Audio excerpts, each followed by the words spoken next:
Hello guys, स्वागत है आपका हमारे यूट्यूब चैनल के टीआर स्टडी क्लासेस में।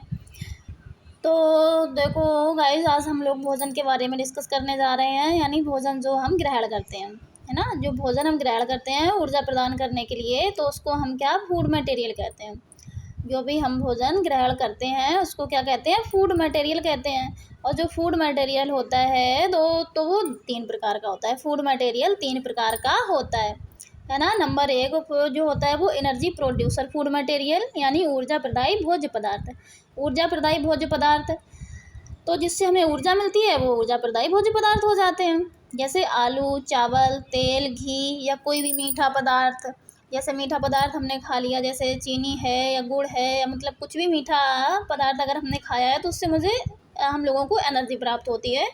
तो वो एनर्जी प्रोड्यूसर में आ जाते हैं। यानी एनर्जी प्रोड्यूसर फूड मटेरियल जो हमें ऊर्जा प्राप्त करते हैं, तो वो एनर्जी प्रोड्यूसर फूड मटेरियल कहलाते हैं। और फिर दूसरा जो होता है फूड मटेरियल, तो होता है building food material. Building food material में निर्माणकारी भोज्य पदार्थ आते हैं, जो हमारे शरीर का निर्माण करते हैं, जो हमारे शरीर के निर्माण में मदद करते हैं, सहायता करते हैं। तो वो बिल्डिंग फूड मटेरियल में आ जाते हैं, निर्माणकारी भोज्य पदार्थ में आ जाते हैं। जैसे पनीर, दाल, अंडा, मांस, मछली, सोयाबीन, है ना। जब ये सब हम खाते हैं तो इससे हमारे शरीर के निर्माण में सहायता मिलती है, यानी इससे हमारे शरीर का निर्माण होता है, तो ये बिल्डिंग फूड मटेरियल में आ जाते हैं।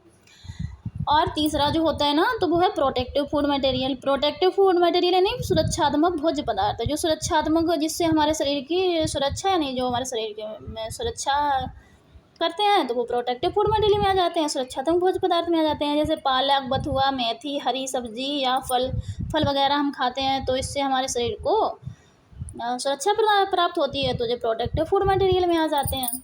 ठीक है। जब ये प्रोटेक्टिव फूड मटेरियल, तो हमने देखा कि फूड मटेरियल जो होते हैं वो कितने 3 प्रकार के होते हैं।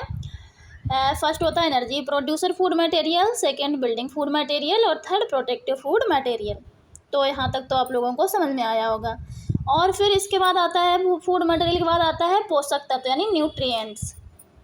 न्यूट्रिएंट्स जो होते हैं वो पोषक तत्व जो हमारे शरीर के लिए बहुत ही आवश्यक होते हैं। तो जो पोषक तत्व भी होते हैं वो भी 2 प्रकार के होते हैं। कौन कौन से? ऑर्गेनिक न्यूट्रिएंट और इनऑर्गेनिक न्यूट्रिएंट। ऑर्गेनिक न्यूट्रिएंट कार्बनिक पोषक तत्व, और इनऑर्गेनिक न्यूट्रिएंट यानी अकार्बनिक पोषक तत्व। जो कार्बनिक पोषक तत्व होते हैं, जैसे कार्बोहाइड्रेट, फैट, प्रोटीन या विटामिन, तो इन सबको ये कार्बनिक पोषक तत्व में आ जाते हैं।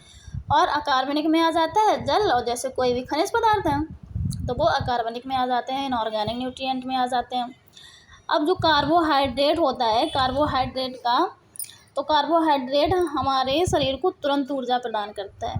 तुरंत ऊर्जा प्रदान करने के लिए जो कार्बोहाइड्रेट है उसको हम लेते हैं। जैसे जब हम बहुत ज़्यादा थक चुके होते हैं या कुछ हमें बहुत आलस आता है, तो हम लोग अगर थोड़ा बहुत कार्बोहाइड्रेट ले लिया है तो हमारे अंदर तुरंत ऊर्जा आ जाती है।